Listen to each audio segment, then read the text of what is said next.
Hey, everybody, can you hear us?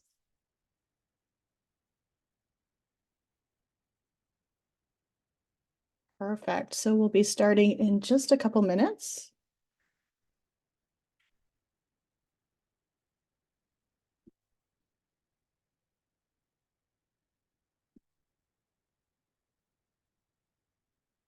I'm so glad all of you are here with us today. Some of our agents are already in the chat.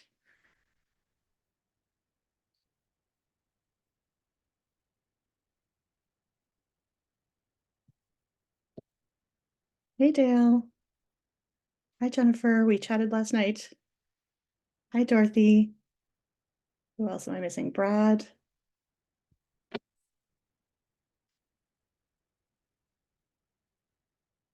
So I don't want the notice of this being recorded to scare you, but we do want to be able to share the web link with you all afterwards privately so that you can review parts of the webinar or questions you might have asked that you wanted to go back to.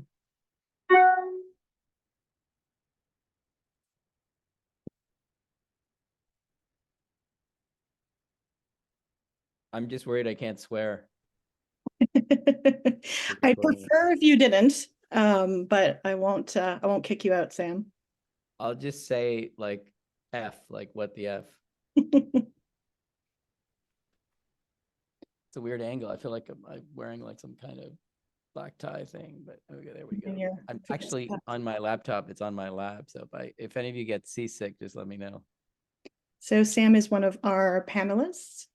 He is the CEO and president and literary agent powerhouse at the Rights Factory.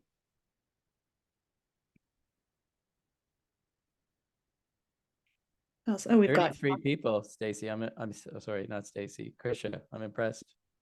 I think Stacy's here though, but I don't see her. Stacy's here. Catherine's here. There's so many people joining at the same time. I'm gonna miss all the hellos. Hello, Robin. Hello, Joanna. Alyssa's here. There we go. You were on my next screen. Hi. Hi, Carlton. Hi, Sandy. It's been a long time. Love your new glasses. Hello to Kim. Welcome. Carrie, Lucas, Laurel. I think that's Nancy. Bree, Diane, Rebecca. Oh my goodness. Brenda, Rosaria. Oh my goodness. Lots of people. This is great. And I'm so sorry if I've missed your name. They're just flying on my screen.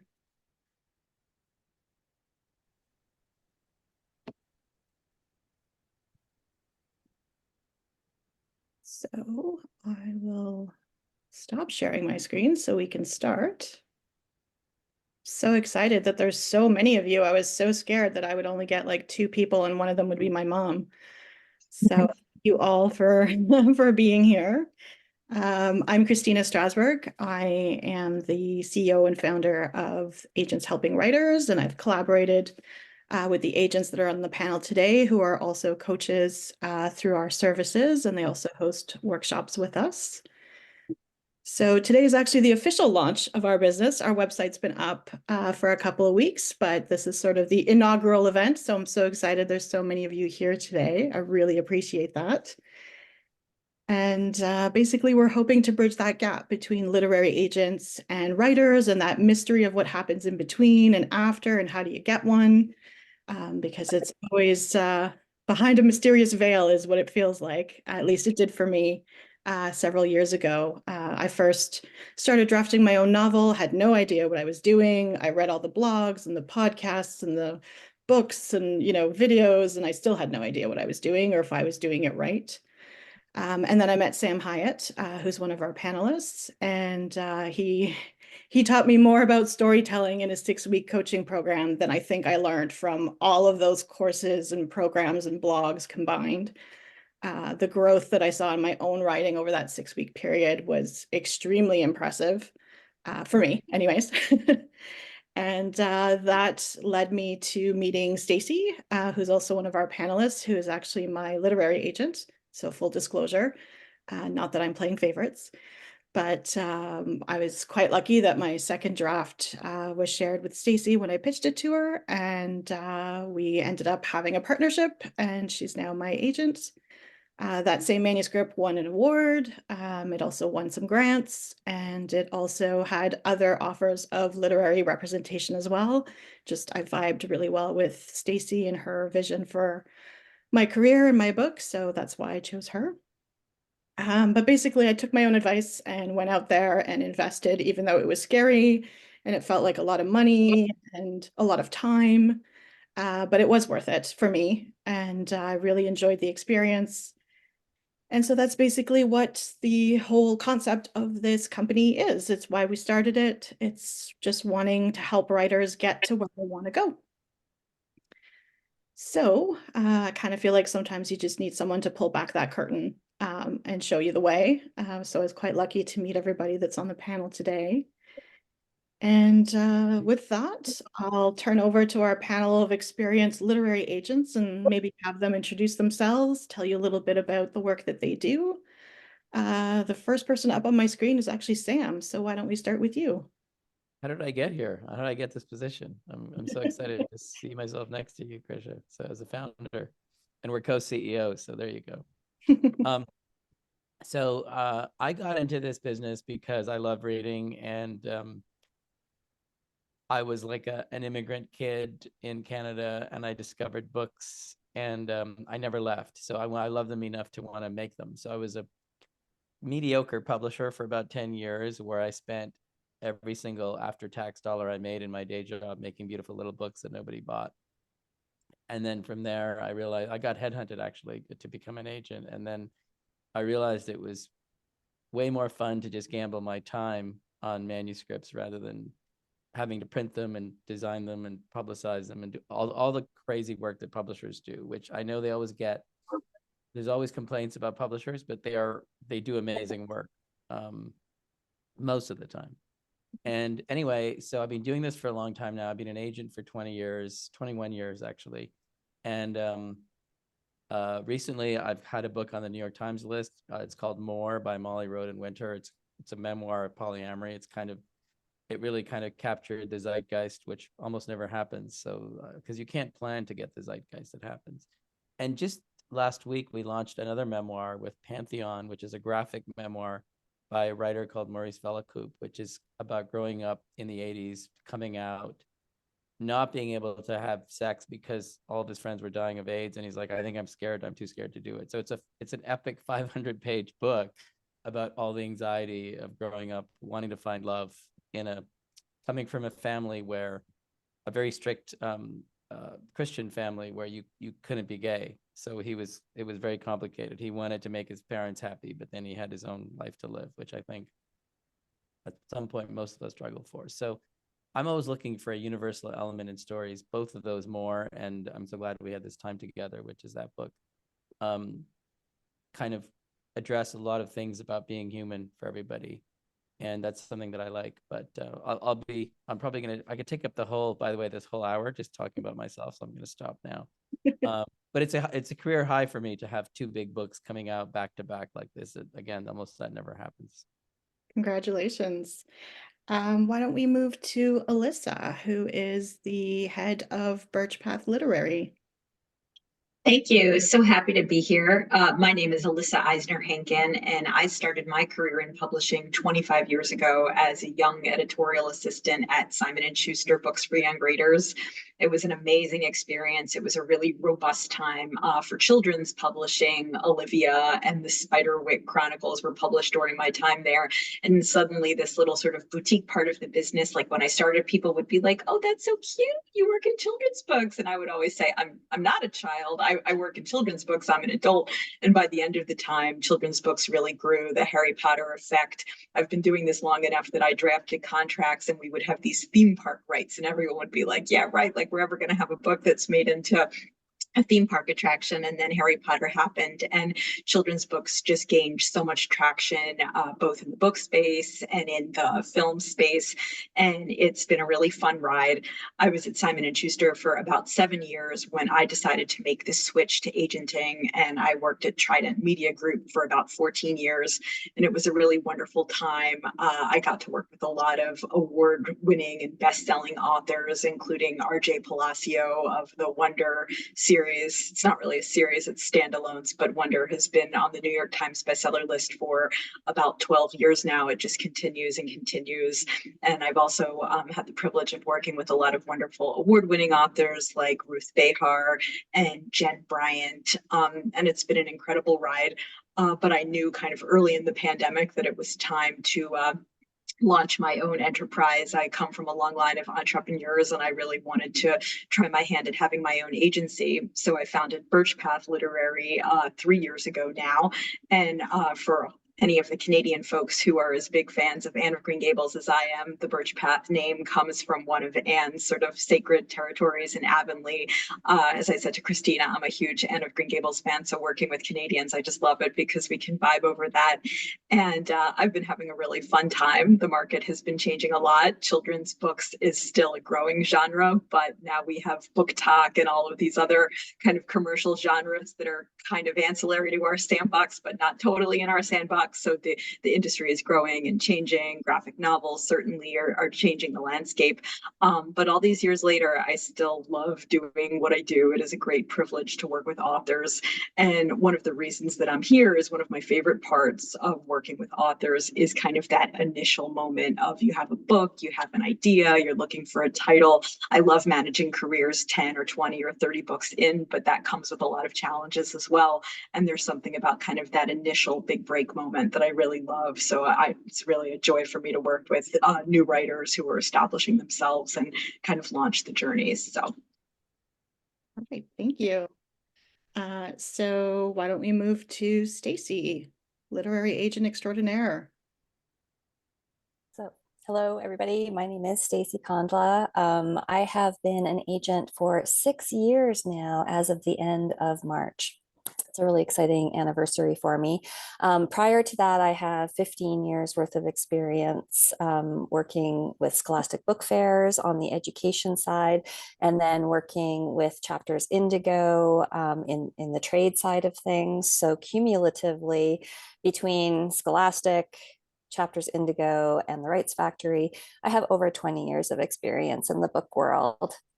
I have a ton of fun working as a literary agent and representing a diverse list. I think that probably my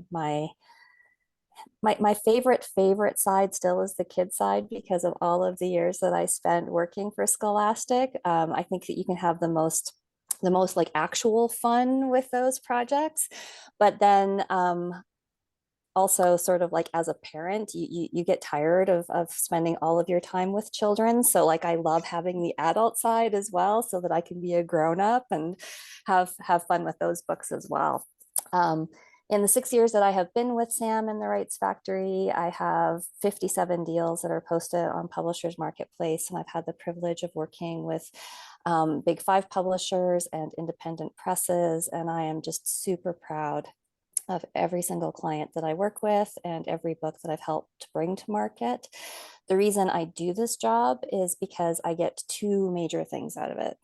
The first thing is I get to help authors, hopefully, with achieving their dreams. That's really important to me because every book an author writes is part of their dream. The other thing that I get out of this job is every book I help bring to market actually has the potential to change somebody's life. So not only am I helping my clients achieve their dreams, but I'm also able to help random readers out in the world because they got the right book at the right time in their life and it has had some sort of impact on them. We've all had those books in our own lives, so I know that it happens with readers out in the world. So that's me. Thank you. And last but not least, Catherine Wilms, who is a nonfiction guru. Hi, thanks, Christina. I'm Catherine Wilms. I also work with Stacy and Sam at the Rights Factory. I am, I guess, the baby agent of this group. I've only been doing this for about almost, I guess, 3 years or so.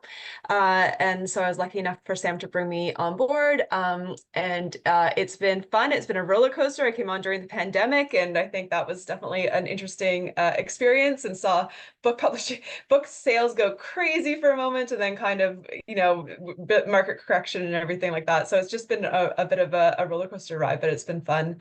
I do have about 10 years in sort of related to the publishing world experience. I was a writer and editor, a copywriter and editor, and a hybrid publisher for a sort of small communications firm here, a hybrid publisher for Iguana Books. And then I went freelance and I helped a lot of authors self-publish. I helped some people write proposals to get a literary agent. And so kind of did that side of things for quite a while. And then ultimately decided that I wanted to sort of be a little bit further into the game where, you know, this kind of all this exciting stuff happens, and sort of started doing that. But my first love was kind of working with authors and getting manuscripts into, you know, the best possible shape they can be in. And so that's definitely a passion that I continue to you know, motivates me to this day. Yeah, and I guess in my other sort of, I also continue to write and edit as in the educational space. So with textbook companies and colleges and all that type of thing as well. So I do both at the moment. And that's me. Well, thank you, everybody. That is our wealth of knowledge on a panel today.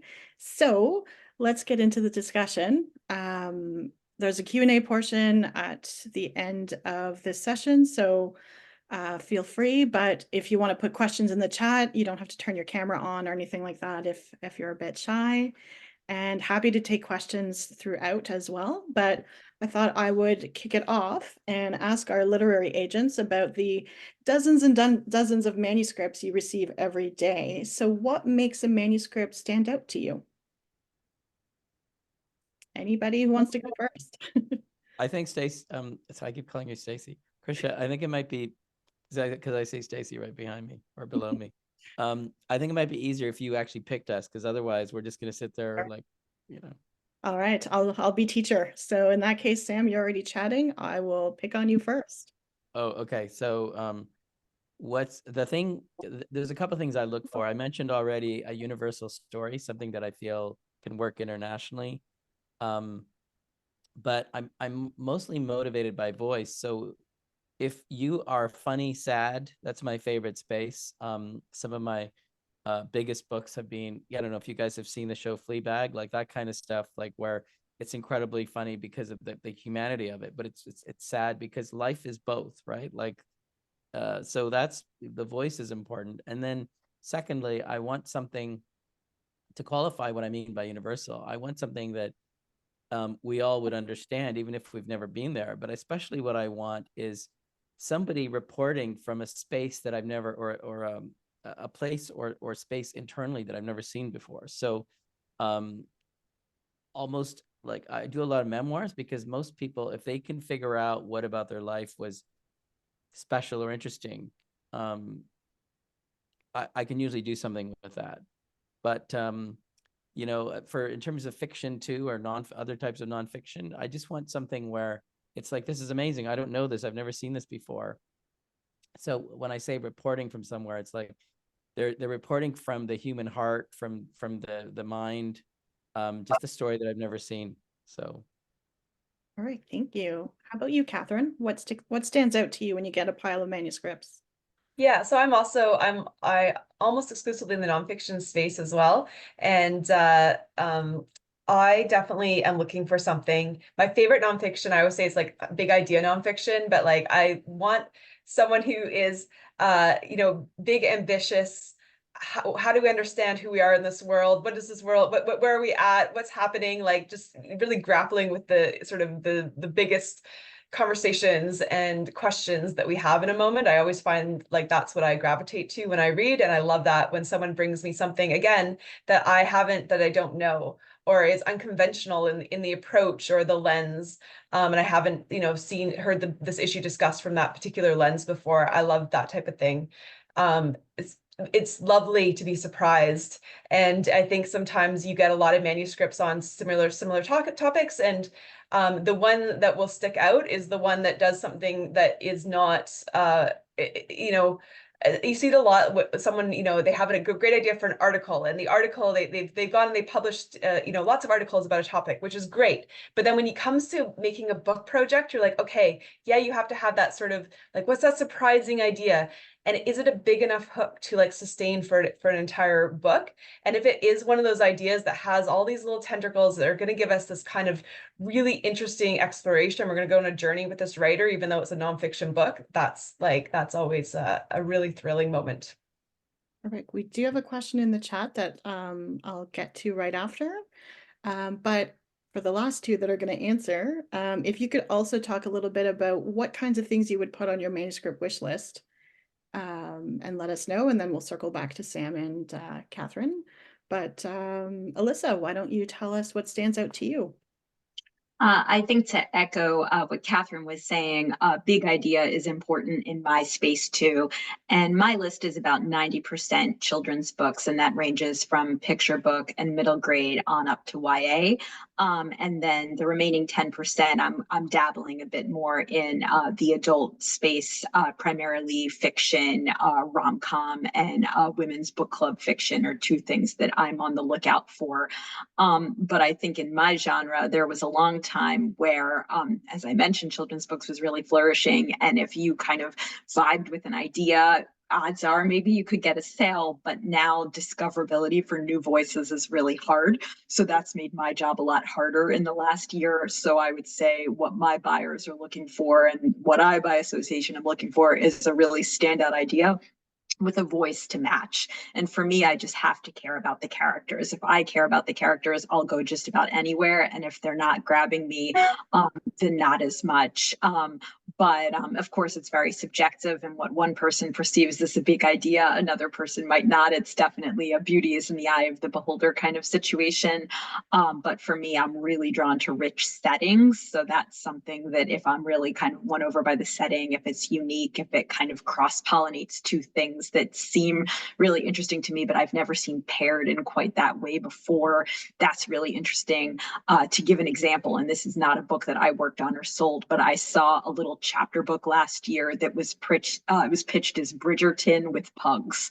And I was like, oh, well, that's such a handle because everyone's loving Bridgerton. I bought Bridgerton coffee creamer at the market. I teach a college writing class too. And I was telling my students, we were talking about, you know, kind of zeitgeist and when things become popular and you can actually buy, you know, an International Delights Bridgerton coffee creamer, but to see that kind of cross-pollinated with pugs. So I'm getting like cute Regency dogs. And it was just something that really stood out at me. And I think for, you know, those of us on the agent editor side of the desk, you're just seeing so much that when you have a really memorable handle like that, it definitely captivates me and definitely makes me want to learn more. Perfect. How about you, Stacy? So on the fiction side, what stands out to me, typically the first thing that stands out to me is voice. I just want a voice that will suck me into the manuscript. And unfortunately, it's not really something that can be described. I mean, a person either clicks with your writing voice or they don't. But I do like really, really voicey manuscripts, and I like quirky characters. I like Sam, funny, but instead of funny sad, I like dark funny. I think there's a little bit of a distinction there. So Even funny though with vampires. I do consider Fleabag to be dark funny though, and not so much as funny sad. So I think that's funny. Like that's a subjective difference between me and Sam and our perception of Fleabag.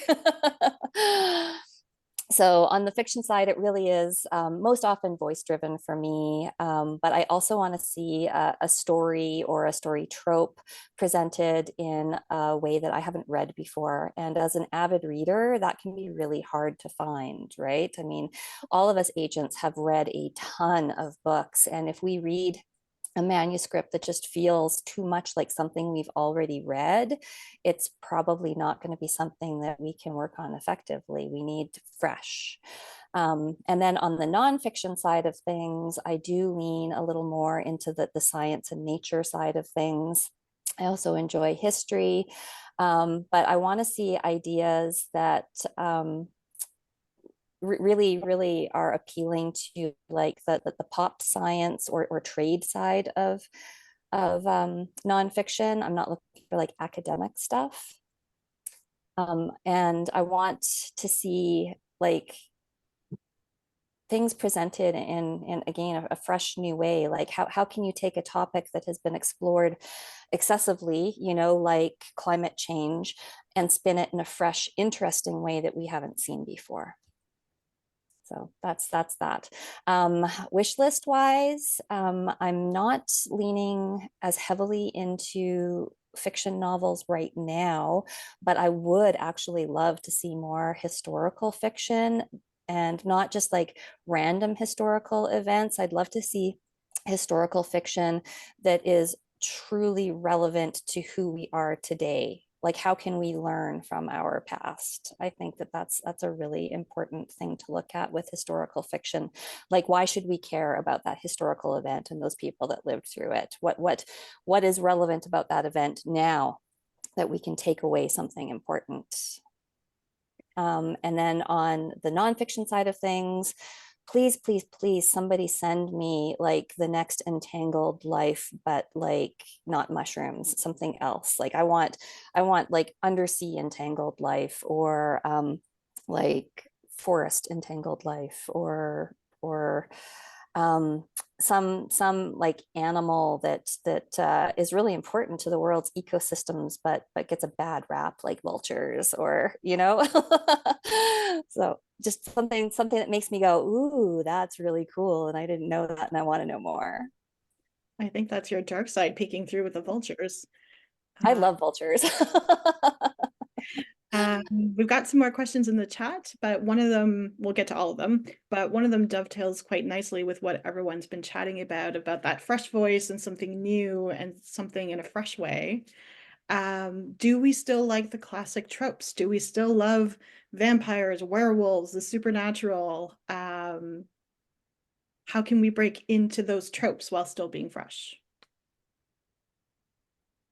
Sam, you've been quiet.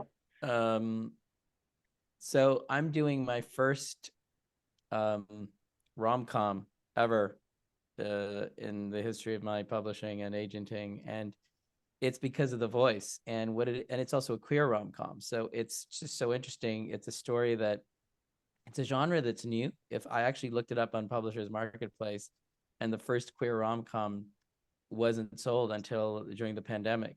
And before that, it was a genre that didn't exist, which is interesting because it kind of shows the kind of risk-averse nature of both publishing and Hollywood, like entertainment, saying, is this queer market going to be big enough?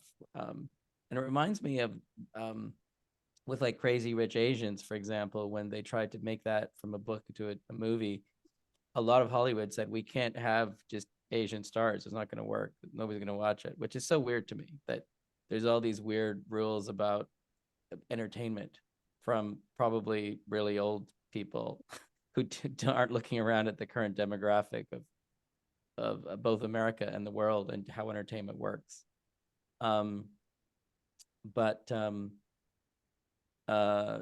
So ask me the question again. This is where I know I'm getting old. Like I start talking and then I'm like, oh, I love the sound of my voice. I can just hear it forever. So can we. Do agents still like classic tropes? Oh yeah, okay. So like I said, I'm doing my first rom-com because it's so original and it fulfills all the things I mentioned earlier that I'm looking for. But I'm not the right agent to talk about that because I don't do really genre stuff. I've dabbled a bit in crime and mystery, but almost that was always about the voice. So I should probably stop there. I'm not looking for anything unless you're writing something that is so hard to place as a genre that nobody else wants to look at it. And if it's funny, I'll look at it. So there you go. That's my introduction to it. So Catherine, I know that you're nonfiction. Are there nonfiction tropes, out of curiosity? I don't think in the same way. I guess that's not the way I think about it. Maybe other agents feel differently. I guess there's like certain types of framing that people do, or like, there's things that kind of get popular or, that type of thing. But I would say,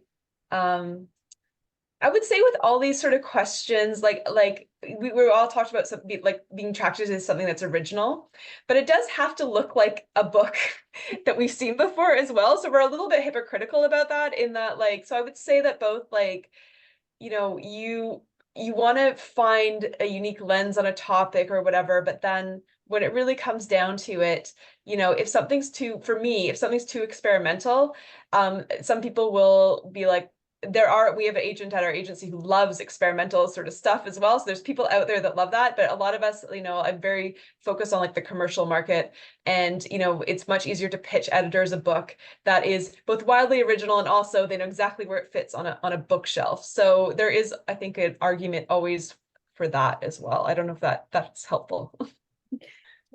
Alyssa, how do you feel about classic tropes? I want to echo what's been said. First, I should clarify that I'm not a big vampire person. Like, I like vampires, no disrespect, but I have just never personally worked on paranormal fiction, much to my own detriment, because a lot of people love it. And I hear it at least a year or so ago. I know a lot of editors were asking me for it, and it was having a bit of a renaissance. But I'm one who typically just kind of goes for what I go for. But I think, to echo Catherine, it's like people do want stuff that's wildly original, but that definitely fits into a box. So like Legends and Lattes, for example, is something kind of in this, like, it's sort of Princess Bridey in the sense that it has kind of otherworldly characters, but it has, kind of some romance and fantasy mashups, and even this romantasy genre now that's really kind of sweeping the nation. It's original because maybe those two genres haven't been put together quite as often as they have at this hour, but people do, I think, sometimes, it's going to be the writing and the voice that really, I think, sort of separates the wheat from the chaff. But I think, people are always looking for stuff that will be popular, and especially with the advent of book talk and that being so popular, I definitely have noticed that genre fiction is having a moment in general. Perfect. Stacy, I know you like the dark, but what about Yeah. vampire tropes or other types of tropes? The classic coming of age. Yeah. My answer to do agents still like classic genre tropes is yes and no, which probably isn't helpful at all. But I think that yes, we are still interested in certain tropes, but more than seeing tropes perpetuated, what we want to see is tropes being challenged or reinvented, if that makes sense.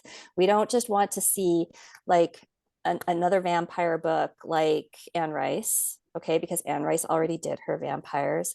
We don't want to see more vampires like Twilight because Stephanie Meyers already did the sparkly vampires. So give us something fresh. Take vampires in a new direction. Do something with your vampires that hasn't been done yet, but will still appeal to vampire fans. So and that can go for any trope, right? Like at all, including romance tropes. I mean, we all love the happily ever after, but what actually is a happily ever after? Does happily ever after have to mean marriage and kids and a conventional life? Can a happily ever after mean cohabitating without being married? Like, what else can a happily ever after mean? So since we're talking about marketability a little bit, what about short story collections? Is there still a market for short story collections? Is that something publishers are still looking for? And I don't know if that was like nonfiction or fiction, so I'm not sure who to call on, but I'll pick a name if I have to. I mean, I can jump in. I think that with bigger publishers, short story collections can be very, very hard to sell unless you're already a fiction author of substantial platform. But on the independent press side of things, a lot of indie presses, independent presses, small publishers do anthologies. Based on different themes, depending on what type of a publisher they are. And those can be a great way to start building your author platform by getting your stories accepted into short story anthologies. And there is somewhat of a market for those types of anthologies on the indie press side. But I just don't think that they're, huge sellers for big five publishers unless you're really quite famous already. Like it's pretty rare, I would think, to see a debut short story collection from a debut author.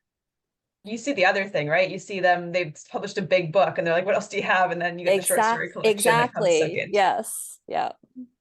On the YA side, I think there is definitely a market for short story collections, but typically the way I have seen them come about is it will be authors who, as Stacy was saying, kind of already have a platform, will shepherd it with some idea. A lot of marginalized voice collections, different aspects, it can be anything, from authors, of who are from particular places, or an anthology. I know there was one that one of my clients participated in, all about like the Passover Seder, and every author was given a different, part of the Seder to write about. So in the kids and YA space, they do tend to get published, but usually it'll be someone kind of well known within the genre, kind of spearheading it, and then they'll get kind of their cast of like backup dancers, if you will, and each will write a different story. Is the formula that I see often. But I think on the nonfiction side of things, like in fact, we do. So we love our authors to have gone out and published essays and articles and all that type of thing about the topic in which they're writing the book. That is being published in some of the major U.S. newspapers and journals and all in magazines or whatever. Like that is all proof of concept and for nonfiction, and that makes it much easier to sell those books. So we wouldn't. I'm way less like a beautiful essay collection that can happen, but on the whole, what we really want is people to go out, get a bunch of bylines on this topic, already establish themselves as a bit of a voice, show that there's interest at that level, and then that all goes into a proposal, a nonfiction proposal, and it gives us a much stronger sort of platform to sell the book. All right. So Sam, over your 20, 30 years of experience, you've seen a lot of query letters. You've seen a lot of proposals. If an author is rejected, if their query letter or manuscript is rejected that first time, then they rework it and it's, something much more improved. Can they requery that to the same agent? Is that something you would consider, or is that more of a skip because you've already looked at that idea the first time around? I guess my first question would be, have they actually changed the project? Like, because I've had examples where people have gone to workshops and had their queries professionally reworked. So they were actually brilliant queries, but they're not as good as the project. So that's always, the query is really only a way to encourage interest from the agent in your project. So that's really what you have to focus on. Having said that, in terms of my queries, if you go on our website, I will always ask you to send the first couple of chapters, because I can't always count on a writer to write a great query because they're too close to it. It's kind of like, when you first try to write out a resume and you try to figure out your interaction with the job that you had and how to present that in the best possible light. Often it helps it really helps to have critiques or have other people look at it and say, but you actually are ignoring all the stuff that you did because you take yourself for granted, right? Like, we aren't always the best people to sell ourselves or our work or the value of what we've done. So even if a pitch can be kind of somewhat mediocre, but there's something interesting about it because of the way that they're trying to say, this is what I've done, are you interested in looking at it? I also want to look at the writing and to see if some of the things we've all talked about here as agents, if something grabs me, if I can feel sympathy or empathy for the character and they're interesting enough, the writing and the character are interesting enough to get me to page 2 after page 1. And if there's something about the where the writer is reporting from that intrigues me, that I've never seen before, all the things I'm looking for, if I see that there, and I'll ignore the query because now I'm engaging with the work, and that's really the point of the query. So to go back to the question of whether I'd look at it again, because I probably already looked at the manuscript a little bit, if something was there, it's the answer for me is probably no. But I don't know, for other agents, I think it might depend on the agent, and I think it might be worth asking, even though like you know, sometimes people, I don't get back to people and then they follow up. And then there was one case, this hasn't happened for a while, but there was one person who had like an automatic check-in that was programmed every once a week for about a year with one of my agents. And I'm like, this is insane. So after a while, we just had to like declare it as spam and just, you know, because it was like, hey, haven't heard from you. It's another week later.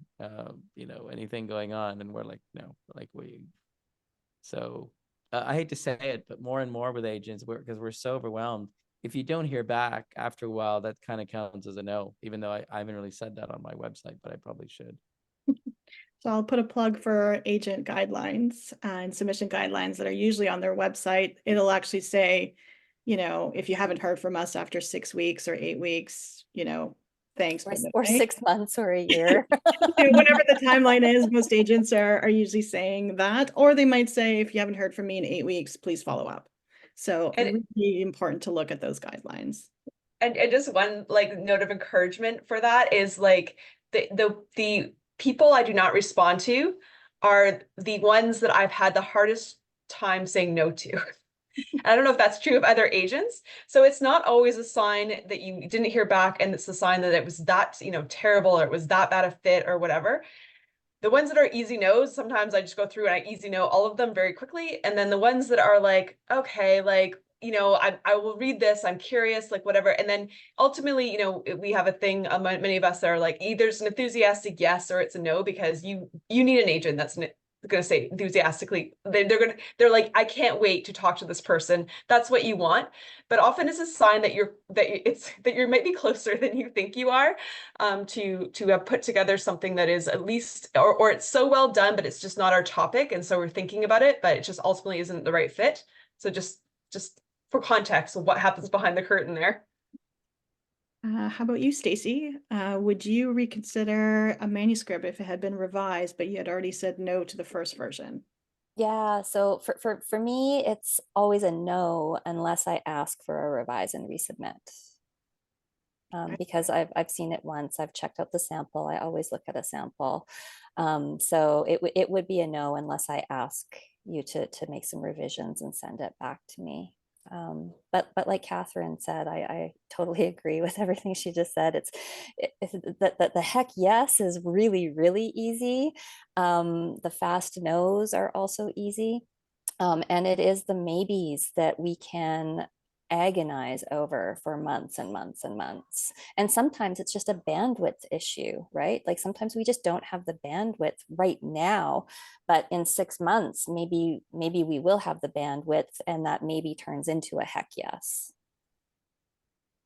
How about you, Alyssa, in your long career of agenting? Have you ever said, yes, I'll look at this again, even though you said no the first time? Probably a lot of times, because when people are like, may I send this to you again? I tend to be of the mind, why not? Typically I echo what Stacy says, which is I'm very vocal when I want to see a revise and resubmit. I let that be known. So most of the time it's not going to be a yes the second time. But with the caveat that a lot of things change. For example, right now I know in the rom-com romance space, a lot of publishers are really interested in hybrid authors that have had success with, say, indie publishing. So if someone had sent me, you know, say a rom-com and I thought it was cute, but I didn't think it was quite strong enough, and then they sold a lot of copies online, that is a different kind of proof in the pudding. This type of thing doesn't happen every day, but more and more I see, you know, rom-com and romance editors asking me for people who are proven in other genres. So should that happen, you know, something like that changes the landscape a little bit, that's definitely a case where it might be worth just kind of checking in again to see. So I think this is probably a question for our fiction literary agents, but what advice can you offer for creating opening chapters that resonate with readers and make agents and readers keep reading? One thing that is a pet peeve for me is an information dump. When you get kind of these, and this is maybe a what not to do as opposed to what to do, because what to do, it's kind of elusive, you know it when you see it, but it's hard to say follow a formula, because that's kind of the point, that it just does something innovative and knocks your socks off. But whenever I'm getting a ton of backstory and I'm not committed in the character, that's always something that I kind of shy away from. And I've done a lot of in-person conferences over the years where you read the first pages and there are like 5 agents on the panel and you all go through and say the same thing, which is you're sharing all this information. So I love a visual scene too. I know that that's something that, you know, a lot of books on craft really kind of focus on just roping you in with that visual, the way that you might be roped in a movie. How about you, Stacy? What makes a chapter make you want to read the opening? So if I'm starting out reading a first chapter sample, I want to be rooted in the story right away. I want to know who is the main character, what sort of a problem or conflict are they in the middle of, what's the setting. I want to be grounded immediately with the character and what's going on in their life. Definitely what Alyssa just said about info dumps right out of the gate, hard no. Info dumps don't suck you into the story. They sort of, I feel like authors do those sorts of info dumps because it's like important backstory that they know to create their story, but it's not information that the reader needs up front. Quite often, a lot of what authors include in those types of info dumps are bits and pieces of information that can be seeded in later as you go, right, to flesh things out. So don't feel like you have to like bombard your reader right away with like all of this important setup. You can just like dive into to where the character is now and what's going on in their life and let it play out. So I want to be drawn in by voice, by knowing who the character is and what their problem is, and is this like an interesting enough problem to get me to turn to page 2.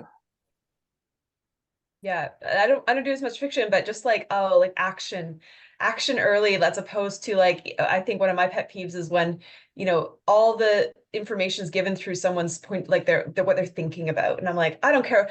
I don't even care about this person. I don't care what they're thinking about. Like, make them do something, make us like, it's like, that's a screenwriting thing. But I think I definitely notice when a book doesn't do that. It's nice to be thrown into something happening. Here's an interesting one for all the Canadians online. Are books set in Canada considered marketable? I mean, I know we've talked about Anne of Green Gables, so that is clearly set in Canada, but I know Stacy and I have had chats about this. So why don't you start it off? Are they marketable? It depends. I'm like the queen of vague answers. um, so having a Canadian setting can be a barrier for the US market. I mean, we have to own that. It can be a barrier, but it's not a total deal breaker because I've sold books set in Canada to the US. So like it can happen. I don't think that the setting is as hugely important as the actual story. If the book has to be set in Canada, then it has to be set in Canada if that's what the story requires, right? But as a whole, as Canadian writers, you need to remind yourself that Americans don't really care about Canada. Like Canadian stories just aren't that interesting to a lot of Americans. So like Sam looks for is that global appeal, that story element, that human condition that people can relate to universally. So That Alyssa, being said, hockey is trending right now.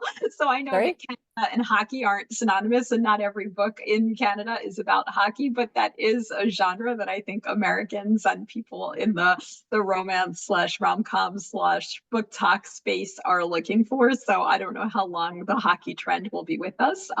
But for now, that could be good news for Canada. Yeah, I would say in the children's space, it just, you know, very much depends. Right now, my youngest child is in 4th grade and we're reading a book that's set in South Africa right now.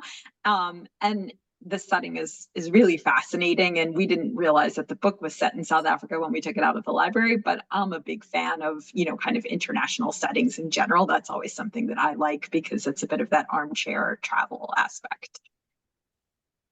Yeah, I've definitely, I've worked on a couple novels, and I'm like, this doesn't need to be in Canada, set it in the States.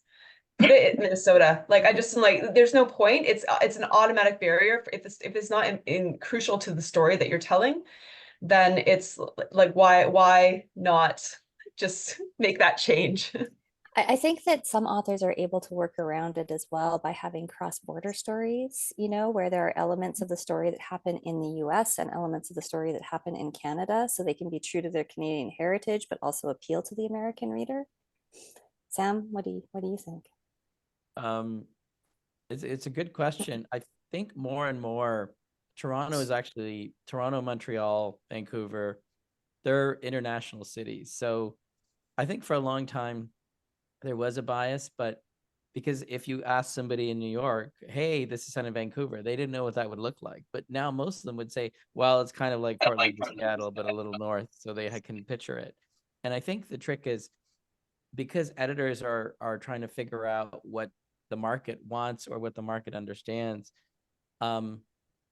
If anybody watches Schitt's Creek on Netflix, Canada has become better than it ever has at exporting an image of itself, like to the rest of the world. It didn't have that for a long time, and I think now it matters probably less than ever, because people can imagine that Toronto is kind of like New York, but a little different, or Montreal is like a North American city, but more French. So, for a while they didn't know what these places were, but I think it matters less now, especially too with not just Canadian culture being exported, but with British culture being exported. And the idea that there's a prime minister rather than a president, or there's a parliament, then there's different.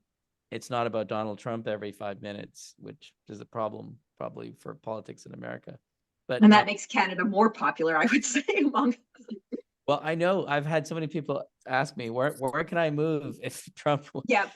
wins? I mean, what is going to be run? Is he going to run the presidency from jail? Anyways, I have questions about that. But so I think the one place where I feel this could be an issue, and I think the editors would know more that are doing it, and the agents that are selling this stuff, is like the real serious genre world, where, like one of my favorite series, which I've gotten into because of Amazon, is the Hieronymus Bosch things show based on the Michael Connelly novels, which really shows LA. It really gets into LA in a really interesting way. And I kind of love it. I never read the books, but I'm liking the show. And I feel like now that there's a Law and Order Criminal Intent Toronto, it just came out. It's interesting. People are, like I said, I feel the world in terms of culture and publishing and movies and shows is becoming one thing. So it's only going to be the kind of hardcore genre people that are like, this kind of story would have much higher stakes if it was set here, because of the way that the criminal system works in this culture rather than that culture. So, question about, I guess, process. If you were to get a manuscript and it is, it's good, but it's just not your genre. Let's say it's a mystery, but you're a young adult. The mystery is amazing. You really enjoy it. Or maybe you just don't have the bandwidth to take them on. Do you pass that manuscript on to a colleague, to another agent? Yeah, potentially. We do. I don't know. Yeah, sometimes Sam definitely passes things along because he's overwhelmingly busy at times. But also, like, if I have a nonfiction project, I'm like, oh no, but it's the music. I don't really know. I have terrible taste in music. Then that I might send that to Claire, another agent there who I know. Also Stacy. Yeah, but Stacy, yeah, whole other. So that would just be something that isn't for me, and I would have no problem with doing that. But also, because we kind of, we're out there saying what we are interested in, you don't get tons of those that are really off sort of what you would normally be look at seriously. Yeah, we do tend to share things internally if something like if we read something and we think this is really good, but it's not for my list, but I think my colleague would like it, we will refer internally. But like Catherine said, try your best to send projects to agents that are looking for the kind of books that you're writing. Like, I mean, if we say straight up on our query manager, I'm not looking for trauma memoir, please don't send me your trauma memoir. Like, it's not going to be a fit. And I'm a solo agent, so for me, there's no one else to refer it to. But I do have a lot of friends and colleagues at other agencies in the business. So it's usually in the case of a referral for one of my authors where it wasn't quite in my sweet spot. I definitely refer outside the agency, but it's usually when, you know, I feel compelled to respond because it comes by way of someone I know. So since we've been talking about global and international, can someone, let's say, who's Australian, get a Canadian or American agent or vice versa? Are there limitations about that? Look at Leanne Moriarty. It depends on what you're writing. But we all have international clients. Like there's no worries on our end. Perfect. Okay, so that's an easy one. I've always been curious about that myself, actually. So how realistic is it to find an agent who represents multiple genres? So let's say you come into the agency, this has been my experience, but let's say you come into the agency writing a book for middle graders or picture books or whatever the case, and then suddenly creatively you pop out a mystery. How easy is it, or how realistic is it for an agent to represent everything that their client writes? Or do they need separate agents for separate genres? It really depends on the agent. Like every agent has different areas of expertise. Some agents are generalists. Some agents are very, very specific and narrow in what they represent. So just having an open and transparent conversation with your agent about what you already have written and what you are writing and what that might look like is going to be important. I do have certain clients where I only represent part of what they write and they have other agents to represent other parts of what they write. So, I mean, it's doable. It also depends on the author. Like if you're J.K. Rowling and you've got these Harry Potter books and you start writing, or actually they were written before, but you want to write mysteries under a different name, your agent isn't going to say, no, you have to find another agent. So in terms of choosing a literary agent, is it best to have a literary agent in the country that you are from? So if you're American, you should have an American agent, Canadian agent, etc. No, I'm seeing lots of shaking heads. It's as long as the I book. have an author who's based in the Philippines, actually, and it's been really interesting. The only thing is we always have to decide, are we meeting her morning or mine, because it's a pretty large time difference. But other than that, it's been really seamless. And of course, in the Philippines, the books that are published there are English language export editions. So there isn't necessarily a language difference between her editions and mine. There is the Tagalog dialect, but her books in the Philippines are published in English. But it's actually been a really fun and illuminating experience for me and for her publisher, which is HarperCollins US.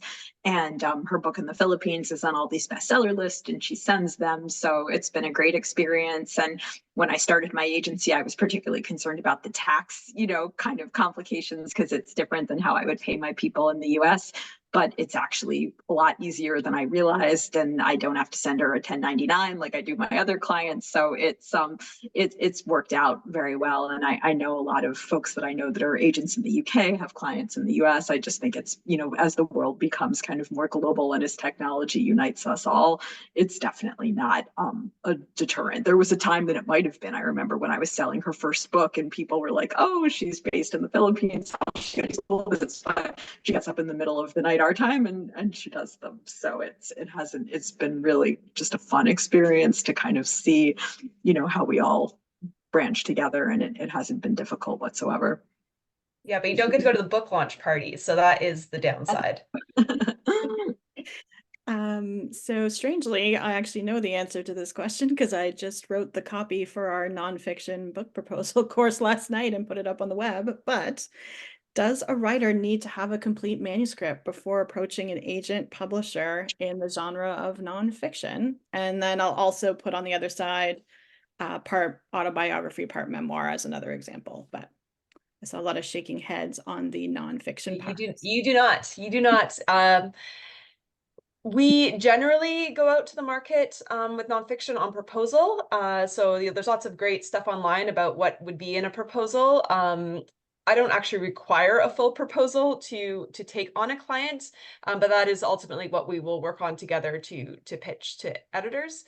But what we do require is a really strong idea of what your book's going to be. So sometimes, that's in a pitch. Sometimes that is, a chapter outline. Some idea, like market is platform is very important for nonfiction. So if you have a platform too, that's a great thing to include in a pitch, like how you're going to go out and sell this book. That's something that we're going to have to put together anyways in order to actually pitch this to editors.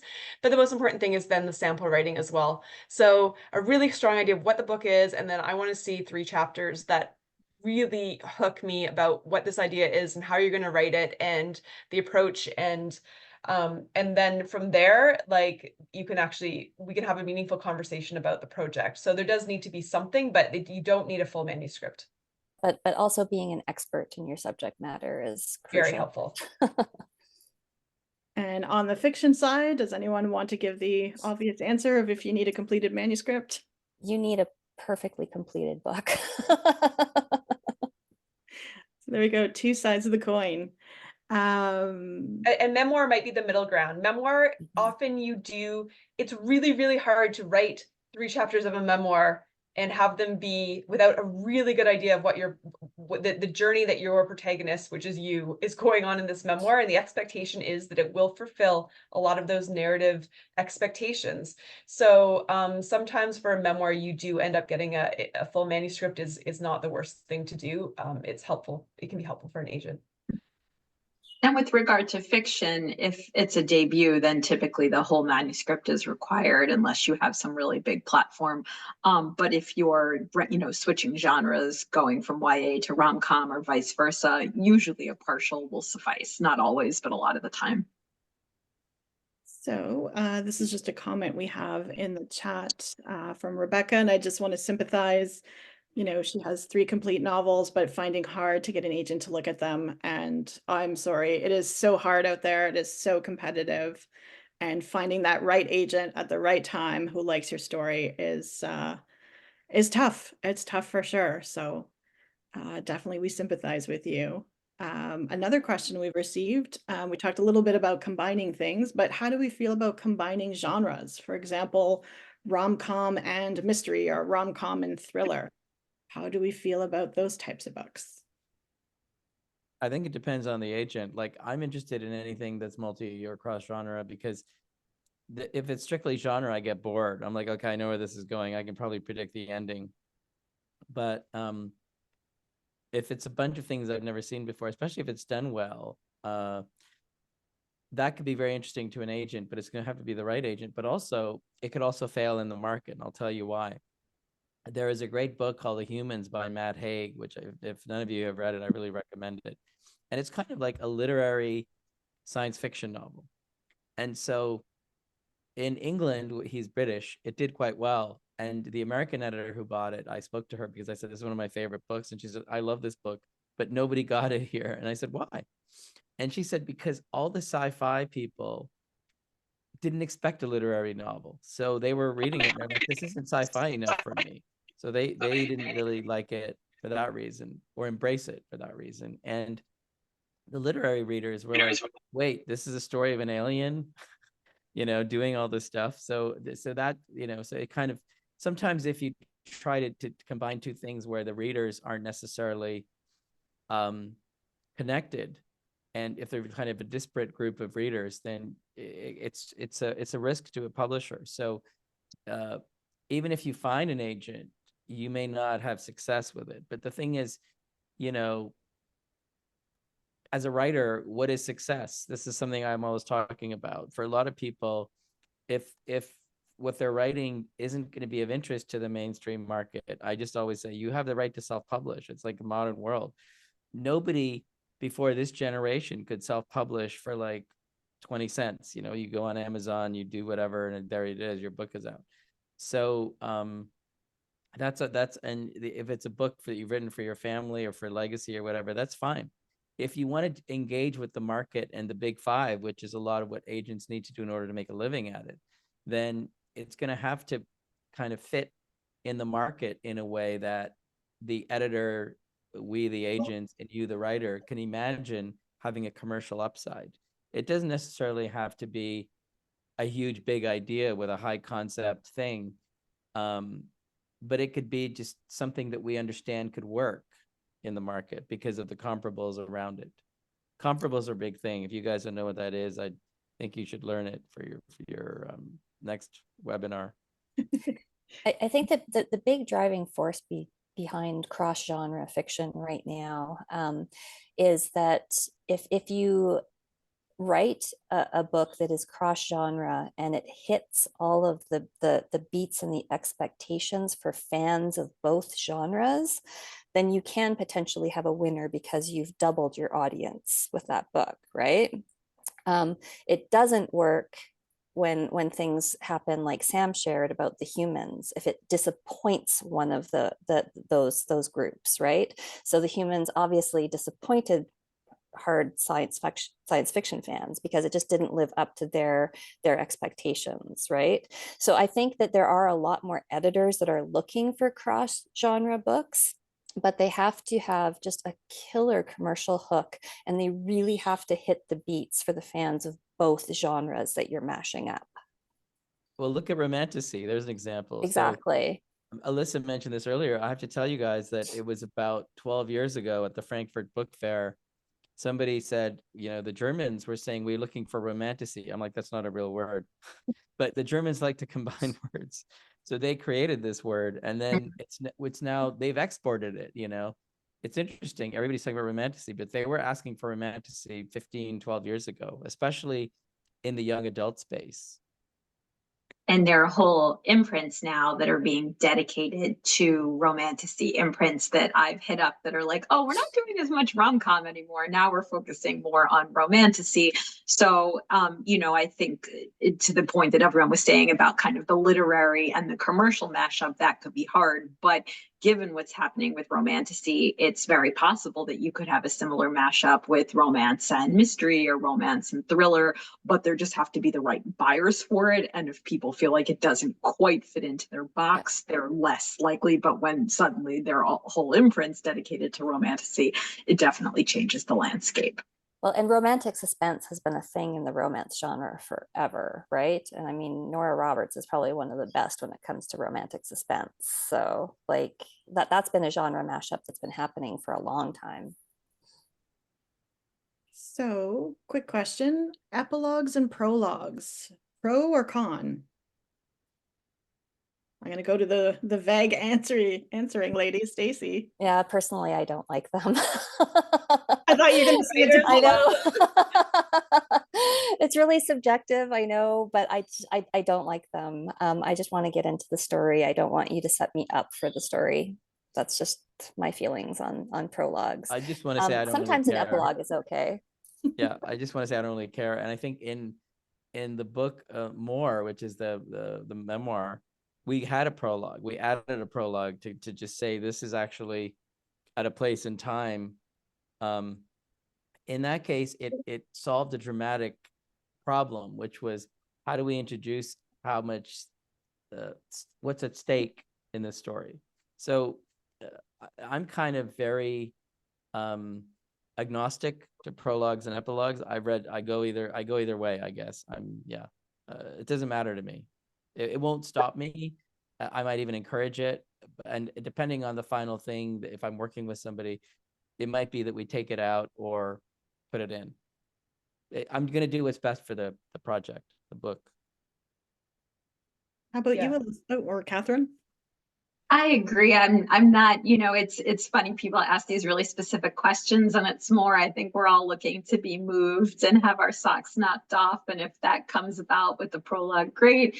If not, sometimes they do kind of delay everything a little bit, to Stacy's point, but generally if I'm into it, I'm into it. And if I'm not, I'm not. And everything, it doesn't really matter so much one way or the other if I'm riveted by the voice.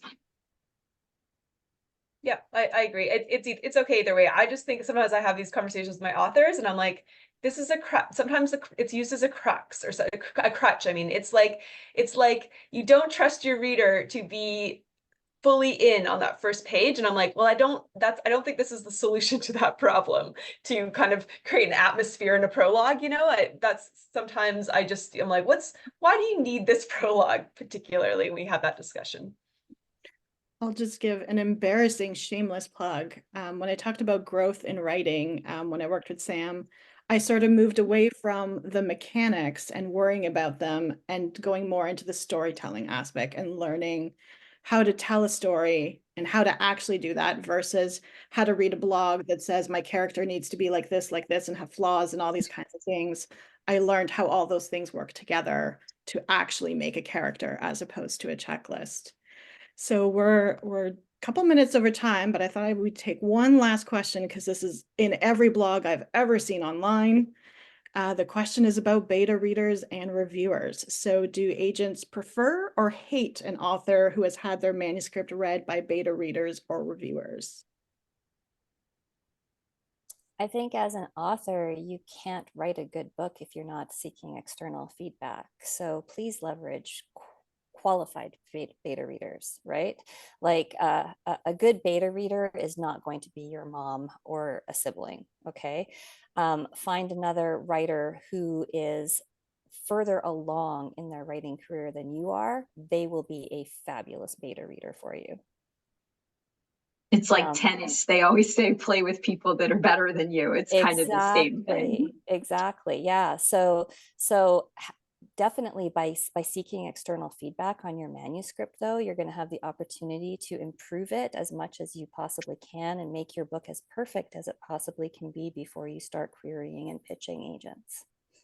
And even after you have an agent, when my clients are like, oh, my beta reader read this, and then I'll give my feedback, and like, I never feel so validated as when they say, oh, that's exactly what my beta reader said, because exactly. It's a very subjective business. So just because the beta readers and I agree, it doesn't mean that the book will sell or that it will sell at auction or that it will sell on a first round. But if you can find some commonality that we've all read it and we all feel that there's, kind of a clear strength, and then, have similar definitions of weaknesses, it makes me think that, okay, maybe there's a little beta audience here, because if there's 3 or 4 of us in that group, there's power in numbers.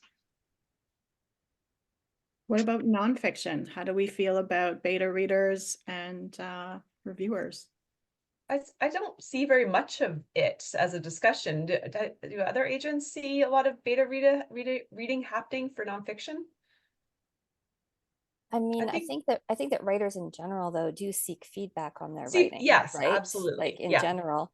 But I think that on the nonfiction side of things, particularly in the academic market, authors are subjected to a lot of peer review. So they will seek external feedback on their projects before sending their stuff out for peer review, right? Because they want to make it as perfect as it can be before it hits those peer reviewers. Yeah, that makes sense. Yeah, it doesn't come up too often. It's I think, that the spirit of it is submit the most perfect take your manuscript as far as you can take it with, and it, like, you can't game the market, as we kind of said here. Like, it's not like, oh, if you just get this right, like, that's going to be the difference maker. It's more like, being just really aware of, looking for that feedback, looking for what's happening out, reading books that are currently published, like, just kind of pitching yourself into this world, treating it like, you're a writer, and it's like, it is a profession.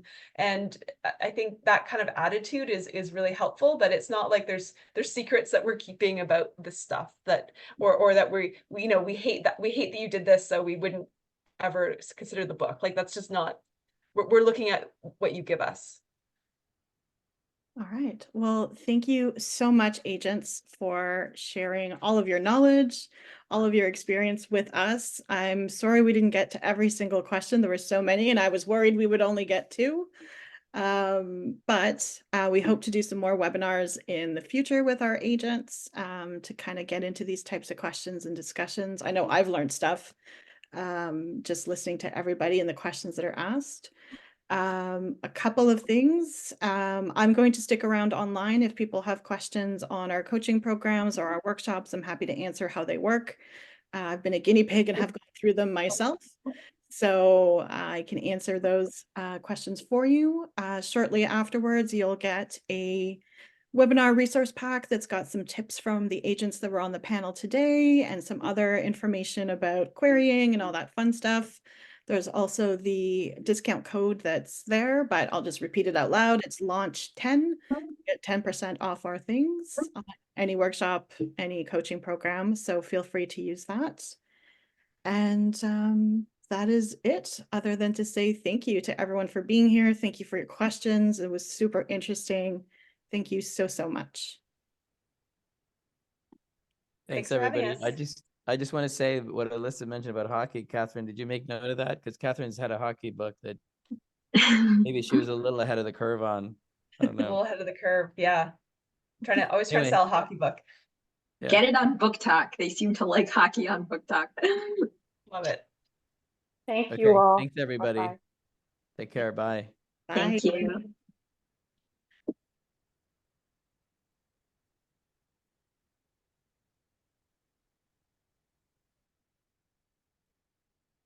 If there's any questions, let me know. I'm just going to hang out until all your questions are answered. Christina. Yes. I'm interested in the mentoring that Mhm. you talked about, and I don't know much about it. I have to admit, I haven't looked. Is it on your website?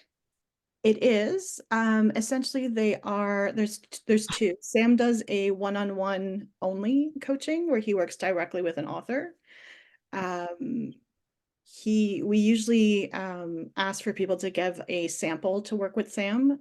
He wants to make sure that the author can benefit just because it's a bit more expensive than the group coaching. So he wants to make sure he can actually impart value to that person. Otherwise, we redirect them to a group coaching one where they can maybe get more value there instead.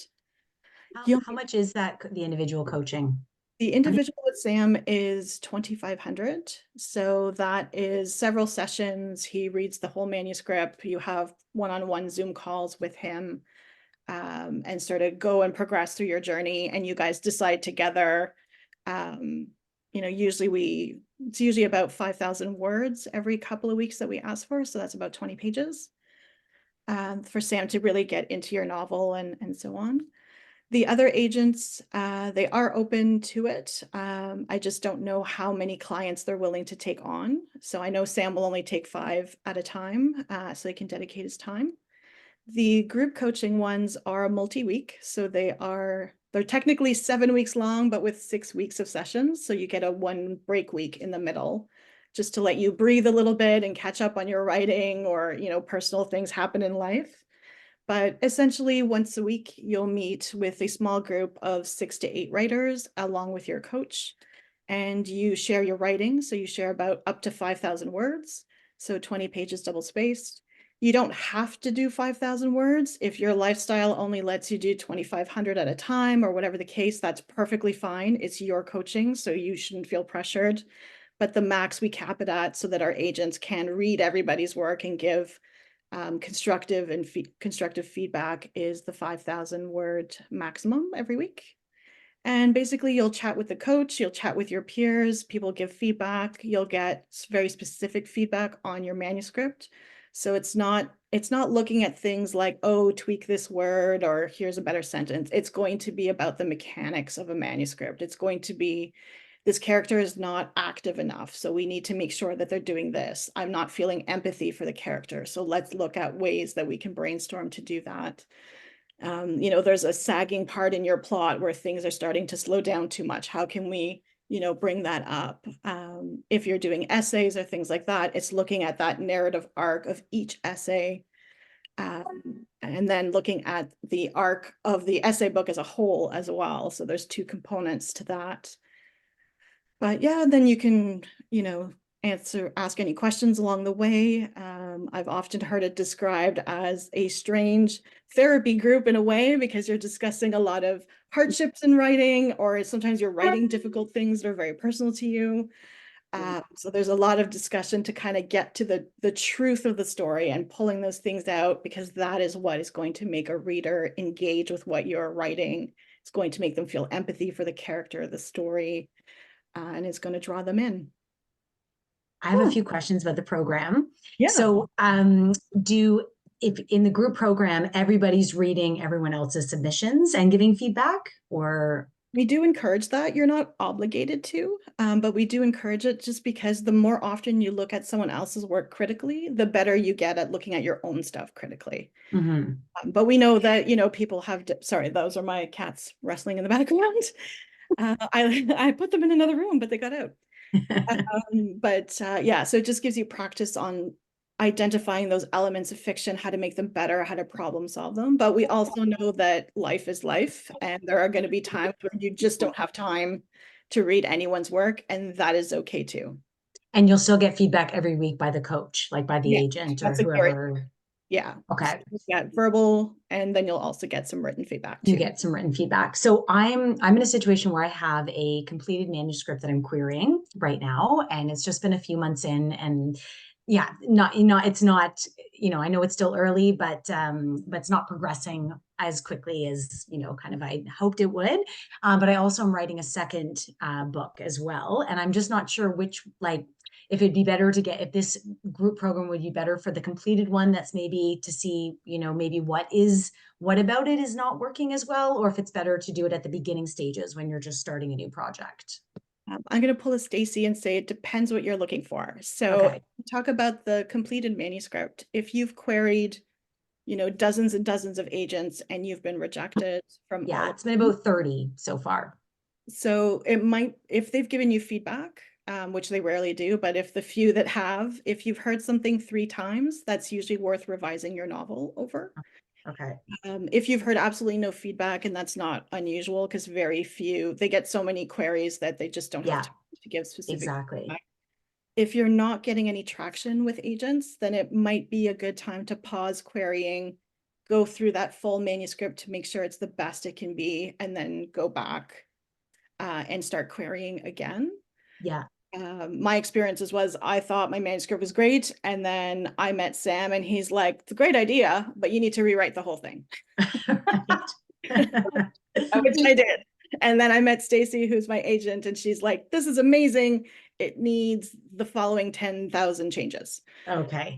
In order for me to be able to sell it. So I used it again. The benefit of having like an idea or half a manuscript, or 10,000 words, whatever the case, it is that you can write a draft that reads more like draft number 8 instead of draft number 1, because you're building on those elements of story and you're fixing things before they become a problem in chapter 52. Right. Yeah, I was kind of thinking it might be good for the new project that I'm starting. Yeah, so it's sort of those two worlds. It depends where you're querying and what kind of feedback you're getting. And then if you want to sort of accelerate a draft to something that's a little closer to agent ready, than if you were to write it all on your own. Okay. Thank you. Any other questions I can answer, or curiosities, or? Oh, you are muted. Dorothy. Oh.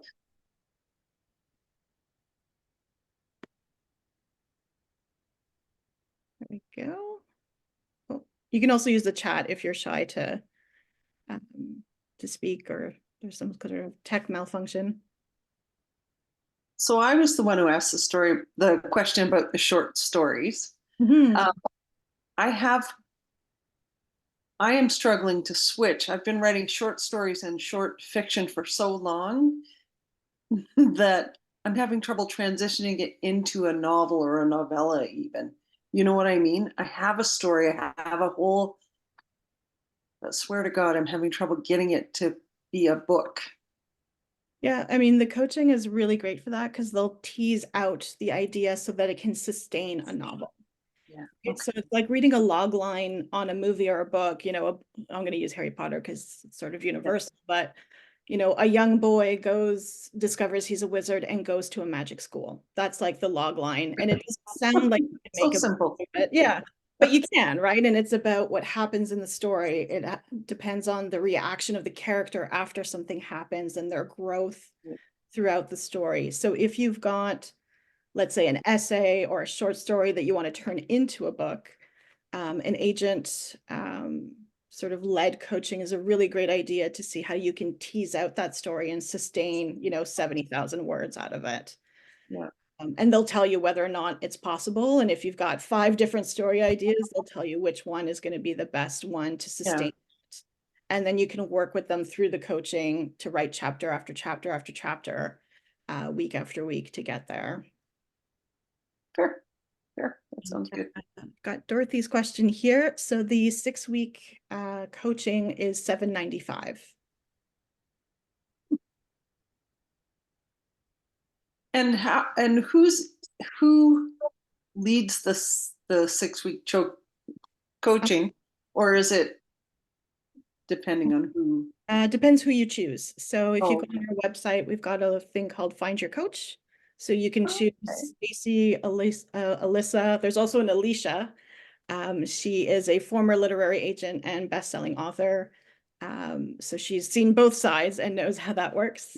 Then there's Sam and Catherine. So you can choose the person that you think suits you best or suits your type of story. We've sort of put who would be a best fit so that you can kind of get a sense of who does what.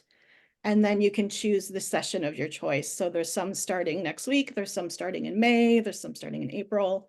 So you can choose sort of what works best for you. Okay, that's cool. I will go look at that. Right. All right, my cat has shown up.